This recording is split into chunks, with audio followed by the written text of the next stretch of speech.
I mean, I've been going to see Impact games for like years because my uncle had season tickets. So every time I would go, there's the Ultras, the Montreal Ultras, which is like a group of fans that go to every single game, and they follow them when they go to different cities and stuff. So they sing chants the whole game, like the whole 90 minutes they're singing and standing and chanting, whatever. So there was this one particular chant that I always loved, and it was Ale Montreal, and I heard it all the time, and then we were writing for the album, and I thought it would be a great idea to try and put it into a song. So me and Eric did it at his house, and we put it into a song, and it sounded great, and we brought it to practice. They loved it also. And then I thought that maybe we could, because we had a friend that was in the Ultras, and so we had asked them if we could talk to the guy who runs it or whatever, and we did. And we invited them to come sing on the CD with us. And so they came, and it was freaking awesome. They loved the song too. And then he gave us the email to the Director General of Game Day Operations for the Impact. And we sent him the song, and he also loved it, and he decided to give it a shot, and he played it at halftime at the Olympic Stadium at one of the games. And then he's like, oh, it was freaking awesome. We actually got our first win that night, and yeah. we were there, which was super awesome. And yeah, and then they started using it every halftime. So now they play it every time the players come back from the field, they play our song, so that's pretty awesome. Nice. Win courtesy of the East End Radicals. Oh, yeah. Exactly. Hell yeah. Good luck. That's like a song that you brought like part of it, yeah. Like yeah, you kind of rewrote it. Eric brought brought a song and then kind of worked on it together and sort of like went over the lyrics with it. And I think it's something where again like where you sort of look at what's going around the world today and just like it's something it does something doesn't feel right. It's just like something's not familiar. It's not what we expect of the world or what we expect for the future. And it's something where feel that so many people, it's so easy to be complacent, so easy to just sort of look the other way, and it's saying that all these bad things that we thought were happening somewhere else, it's like they're happening here. It's like wake up. It's a call to arms. It's something that it's not just happening over there. It's not happening to somebody else. It's happening to people that It's happening to people in your neighborhood. So your family. So it's just sort of, that's what it feels. It's like people need to be like aware of what's going on. If you don't handle your politics, like your politics are going to handle you.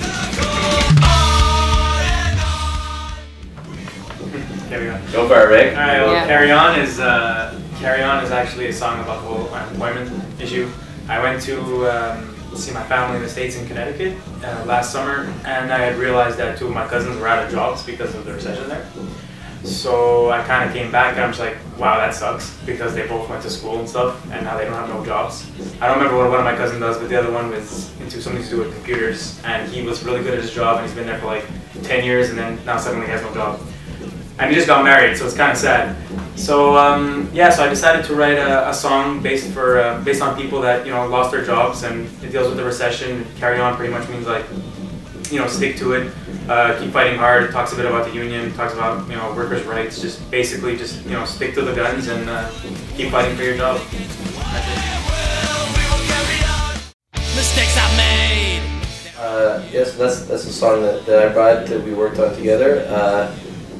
I just feel like there's so many people that will like always like whenever, no matter like in your job or like when you're with your friends or something, there's always like that like negative person like, oh, you can't do that, or it's impossible, or they're always gonna like fucking shit on what you have to do, and those people is like they're just too afraid to try it, too afraid to do it on their own. And it's like you just gotta get right up and over those people, like get right out of the way and just go right past them, there's like people trying to tell you like, or like when you like break up with a girlfriend and you feel like shit or something, and you just like you gotta get up and over that and keep moving, or people tell you can't do something, just go ahead and do it anyway. And that's what was sort of like my idea for writing the song.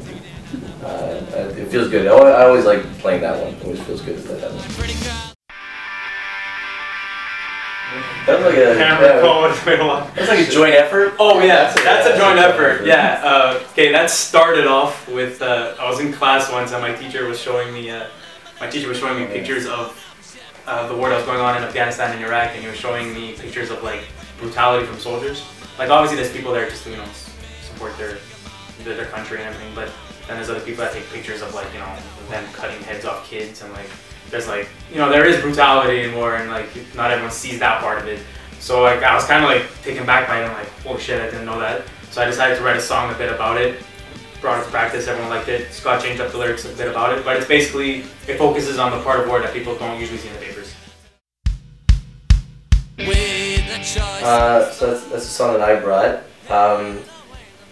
The lyrics for that song are actually, it's kind of, I kind of stole the lyrics. They're from, I watched this documentary on the history of Scotland, and they talk about, it was like the first recorded history of talking to Scottish people, and it's from the Roman times. The Roman generals, when the Roman army had like invaded the British Isles, and they meet the first sort of Pictish or Scottish people. They have this sort of, the general, like the person writing the history books creates this speech for the Scottish chieftain, and it's sort of like this powerful speech that he gives to his troops to like get them ready to fight against the Romans. And it's sort of saying that like, we are the last of the free, like these Roman people have conquered all across Europe and defeated so many people, and we're the last people standing. And like, if you look where Scotland is, it's like the last part of Europe, right? And this is like this speech that it's actually like fake. It didn't actually happen, but it's something that it just the lyrics really like, or the words of that speech really stuck to me, and I like took that for the chorus, and even like the verses are like parts of that speech as well. And so I just sort of reworked them and put in the song, and it's kind of like just the idea of being like, you know, and if you sort of apply it to today, it's like if you feel like that overwhelmingness of like, you know, the Roman army, or like this, like today's society where it's just trying to, everyone push you to conform or to like, you know, take away your rights.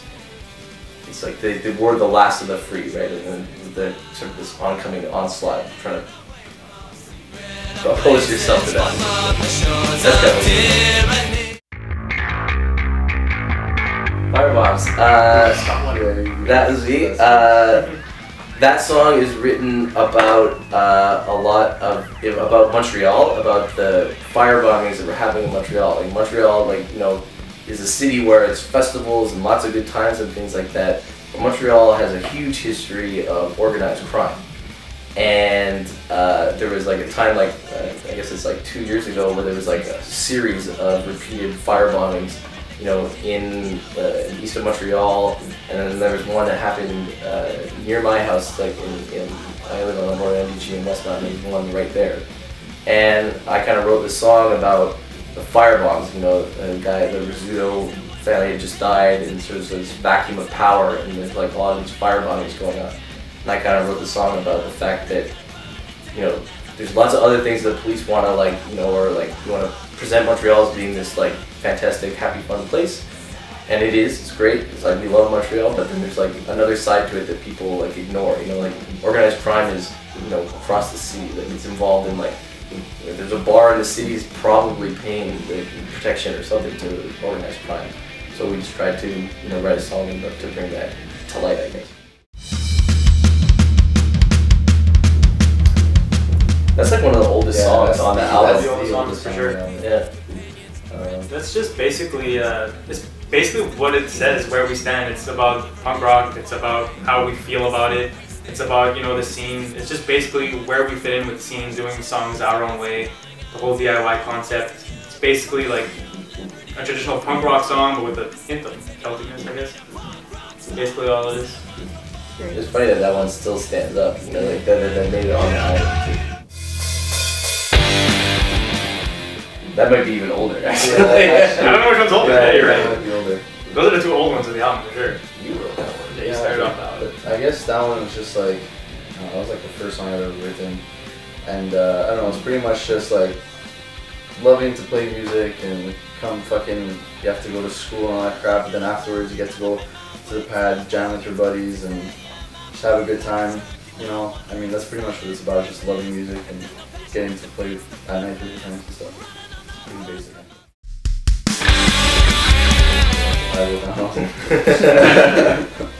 Okay, well that one's, I mean, I guess the title says it all, right? It's this consumer, or it's like abusing, like buying clothes and all that stuff. Because I know tons of people that are just like, that's all they think. They live to buy stuff, like they work to buy stuff, and it's just like, useless shit that you don't need. You know what I'm saying? It's like it's fine to consume, just don't be a whore about it. You know what I'm saying? It's like don't abuse it. Don't just be like that's your life. And it's like you have to attain. You need those You need. I need that East End Radicals album. Yeah. It's like, you need something and you get it, and then you want something else, and you always want more stuff. And it's like the media and corporations always like throw things in your face. You need this, the latest stuff, and it's like people just buy into it like crazy. And I guess it's just a song saying not to abuse it and don't be a consumer whore. I wrote that song when I was like deep in conspiracy theory documentaries. And I mean, God, I wrote that so long ago. Also, it's about capitalism too, and how corporations, let's say like Coca-Cola, is like abusing water on the east side of the world, and like people that live right next to water reservoirs cannot even get that water because Coke bought the land type thing, and like I don't know, it's all about stuff like that. I really don't know, it's a long time ago. But I like that. Pretty much, yeah. Like my favorite part in that song is a line like why don't you tell me, man, what it's like to be free? And so like the idea, you know, is like freedom is like, you know, even though we live in like, you know, the Western world and we have all this opportunity and advantages, like still that you know, it's not. It's like we're not really free. It's like, are we free, like with this media being everywhere, and it's like they have control over like fucking everything, and it's like, do we really think for ourselves, or are they telling us how to think and we just think we're actually thinking for ourselves? It's like, I guess that's pretty much what it's about. For the boys, like similar to Where We Stand, it's a song about, you know, pretty much unity again. That is our last song of the album because I think it's like it's a big finale. Lyrics are pretty much talking about how it's like we're here for one reason, punk rock. This is why we come to the shows. This song goes out to you guys, kind of concept.